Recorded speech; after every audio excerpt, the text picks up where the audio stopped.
मित्रांनो, हा व्हिडिओ पहा की कसा पेट्रोल पंपवाला बाईक मध्ये पेट्रोलच्या जागेवरती डिझेल टाकतो आहे। तर मित्रांनो, त्या निगडीतच आपला आजचा व्हिडिओ आहे। जर तुमच्या गाडीमध्ये बाईक मध्ये जर पेट्रोल पंपवाल्यांनी चुकून पेट्रोलच्या जागेवरती डिझेल आणि डिझेलच्या जागेवरती पेट्रोल जर टाकलं तर अशा वेळेला आपल्या कुठल्या गोष्टींची काळजी घ्यायची जेणेकरून आपल्याला जास्त खर्च येणार नाही किंवा गाडी जास्त डॅमेज होणार नाही, त्याबद्दलचाच आजचा व्हिडिओ। हा व्हिडिओ संपूर्ण पहा, तुम्हाला खूप जास्त मदत होईल आणि तुमचे पैसे बरेचसे वाचतील। तुमचे 3 केसेस असू शकतात ह्याच्यामध्ये। पहिली केस आहे की तुमच्या गाडीमध्ये पेट्रोलच्या जागेवरती डिझेल टाकलेलं आहे किंवा डिझेलच्या जागेवरती पेट्रोल टाकलेलं आहे, हे तुम्हाला टाकता टाकता समजलेलं आहे आणि फक्त 5% म्हणजे तुमची टाकी आहे 40 लिटरची आणि फक्त 5% 40 लिटरचे 5% किती होतात? 2 लिटर जर त्याच्यामध्ये डिझेल गेलेलं असेल किंवा पेट्रोल गेलं असेल तर अशा वेळेला पॅनिक करण्याची काही एक गोष्ट नाहीये। जो तुमचा रेग्युलर फ्यूल आहे तो तुम्ही टाका, फुल करा टाकी, त्याच्यानी थोडंफार मिक्सअप झालं तर काही एक होत नाही। तर अशाला तुम्ही बिंदासपणे जे ती गाडी चालू शकता। फक्त 5% थोडंसं गेलं आणि तुम्हाला लक्षात आलं तर अशा वेळेला काही टेन्शन घेण्याची गोष्ट नाही आहे। त्याच्यापेक्षा जास्त असेल तर ती केस होते दुसरी, की जर तुमच्या गाडीमध्ये पेट्रोलच्या बदल्यामध्ये डिझेल टाकलं गेलेलं आहे तर अशा वेळेला सगळ्यात महत्त्वाची गोष्ट म्हणजे तुमची गाडी जी आहे ती कधीच स्टार्ट करू नका।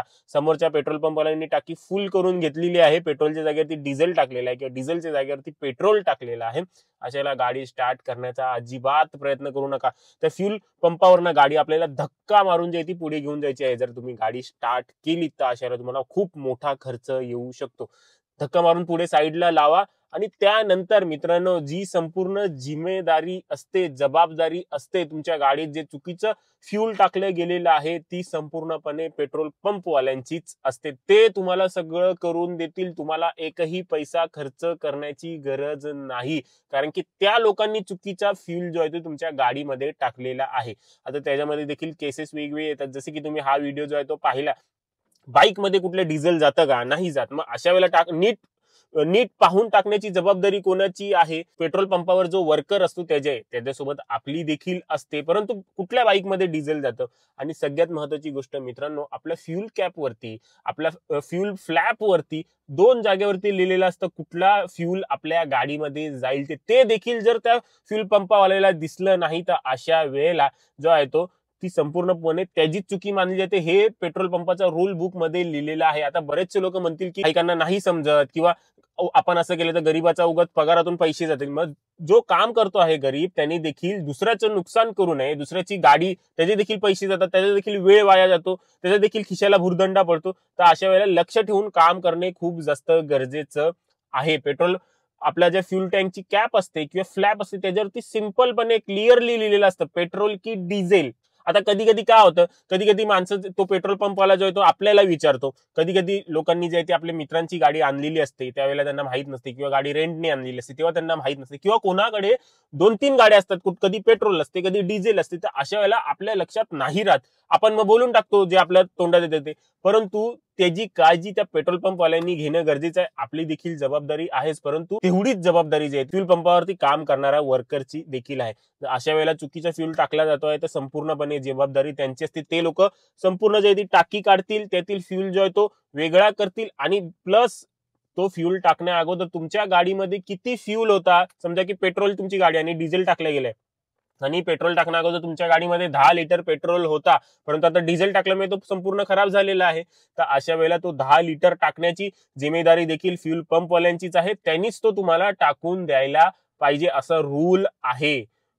बहुतेक साऱ्या लोकांना हे माहित नसतं, मग पेट्रोल पंपवाले वेडे बनवतात, अरे आता काय करायचं, तुम्हीच मेकॅनिकला बोलवा, तुम्हीच हे करा। म्हणून ही गोष्ट लक्षात ठेवा की संपूर्ण जबाबदारी ही पेट्रोल पंपवाल्यांचीच असते। हा झाला सेकंड केस। सगळं खर्च तेच करतील, मेकॅनिकचा, तो काढण्याचा, तो पुन्हा आपलं फ्यूल रिफिल करण्याचा, जेवढा आपण टाकलेला होतो ते सगळं खर्च जो आहे तो पेट्रोल पंपवाल्यांचाच असतो। आणि मित्रांनो, आता आहे तिसरा केस की तुम्हाला कळलेला नाहीये, तुम्ही घेतली गाडी जे ती घेऊन निघाला, ड्रायव्हिंग केलीत, मग अशा वेळेला जिथे तुम्हाला कळतंय इंजिन लाईट आली, गाडी चालत नाहीये, तर अशा वेळेला सगळ्यात वाईट केस आहे ही।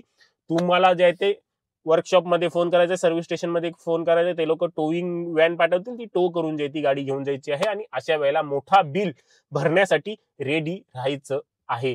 त्यावेळी मित्रांनो कधीही पेट्रोल पंपावरती जाल किंवा कुठल्या मित्राची गाडी घेऊन जाल किंवा तुम्ही तुमची गाडी घेऊन जात असाल तर अशा वेळेला मनात ठरवून जा की बाबा मी कुठली गाडी आहे, माझी पेट्रोल आहे का डिझेल आहे हे बघा आणि त्यानंतरच सांगा. आणि सगळ्यात सोपी पद्धत आहे, जर तुम्हाला कळत नसेल किंवा मित्राला विचारायचे विसरलात तर आरपीएम मीटर पाहायचा. एखाद्या गाडीचा आरपीएम मीटर वरती 1 ते 6 पर्यंतच आहे, म्हणजे 6000 आरपीएम पर्यंतच मार्किंग आहे, तर अशा वेळेला ती डिझेल गाडी आहे.